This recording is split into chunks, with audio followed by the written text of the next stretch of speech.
আসসালামু আলাইকুম। এই ভিডিওতে আমরা যে দৃশ্যটি আঁকবো সেটা দেখে বাচ্চারা বুঝতে পারবে এবং নিজে নিজে আঁকতে পারবে। দৃশ্যটি আঁকতে ব্যবহার করছি একটি আর্ট পেপার এবং ম্যাটাডোর ভেনাস 2B পেন্সিল।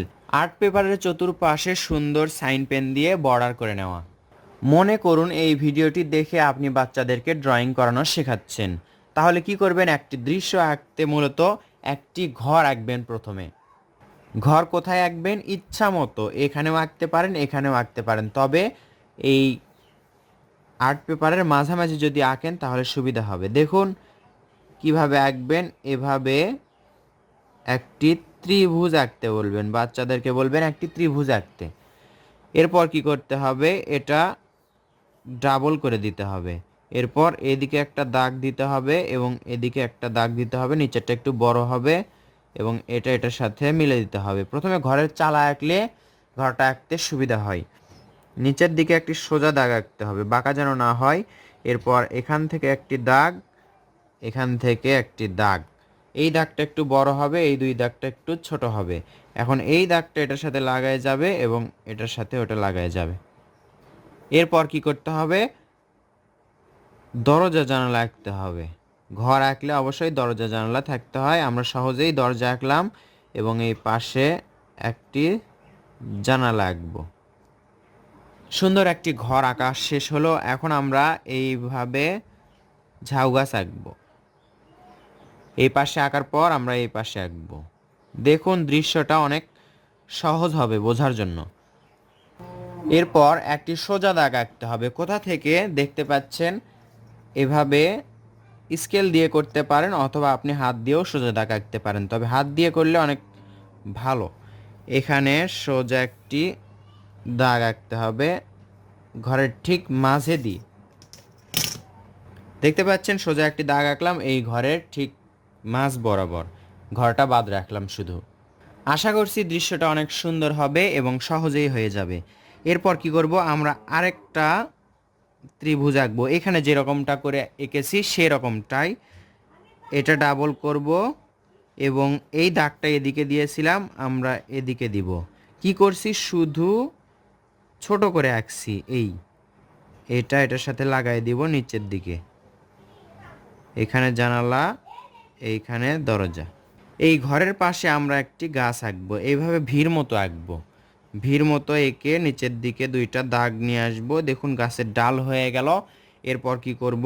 এইভাবে ওপর দিকে তুলে দিব। সুন্দর একটি গাছ আঁকা হলো। এরপর আমরা এইভাবে দেখতে পাচ্ছেন দূরের গাছপালাগুলো আঁকবো এইভাবে।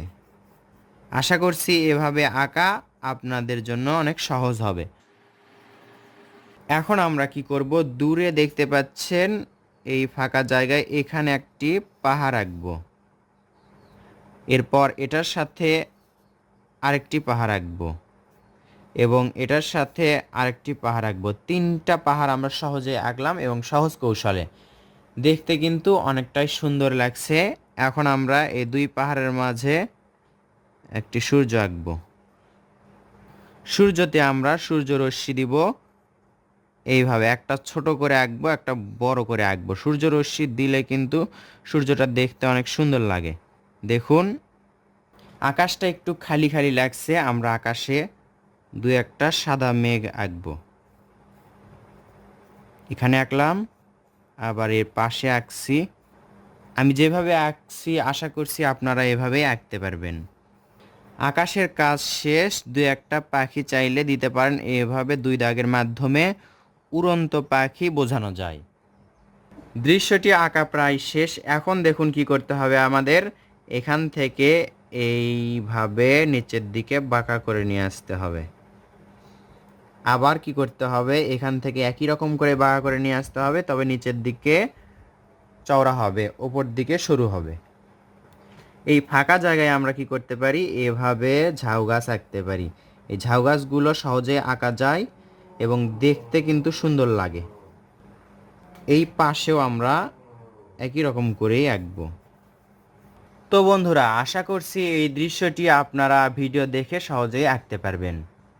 ভিডিওটি দেখে দেখে আঁকা শেষ করে অবশ্যই কমেন্ট করে জানাবেন যে ঠিক মতো বুঝতে পারলেন কিনা এবং আঁকতে পারলেন কিনা।